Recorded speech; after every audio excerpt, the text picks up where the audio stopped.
I wanted to mention a couple of things in my video this week, having not done one for a couple of weeks because I was away on holiday in England, which I have to say was a fabulous place and I had a fabulous time.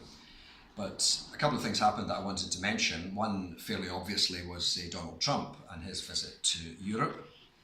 And a lot of people were out protesting in Glasgow and elsewhere, and I fully support their protests because he has said some pretty grim things about women, about immigrants, about Muslims, and a whole range of other subjects.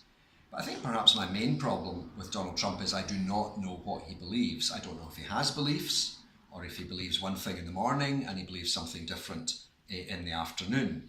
Because we had examples that 1 minute he was running down Theresa May, and next minute he was praising her. He was running down Germany and then praising it. And he was saying he was best friends with Russia and Putin, and then seems to have thought he could just change that round and it was a mistake. So I find it very hard to deal with somebody like that.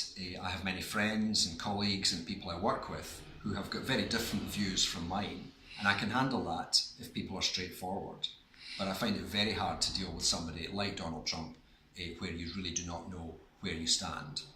As it may interest you, he did not invite me to meet him, so I did not have to make that decision.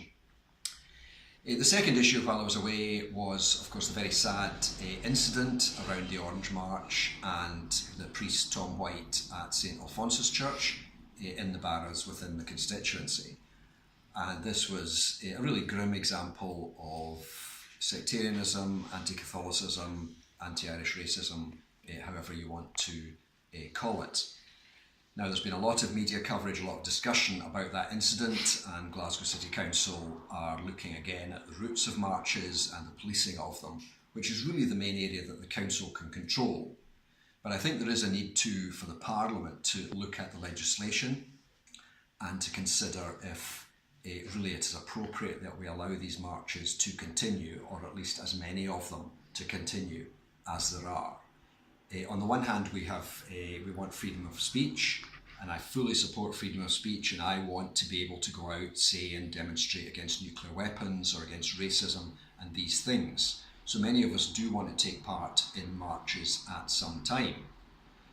However, on the other hand, if the result is stirring up hatred against a group in our society, be that black people or Jews, or in this case Catholics, then I think we do have to draw the line.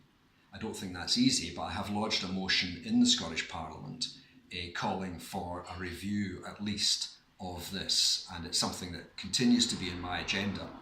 So I express my extreme sympathy with Tom White, his parishioners and others who were affected by this incident.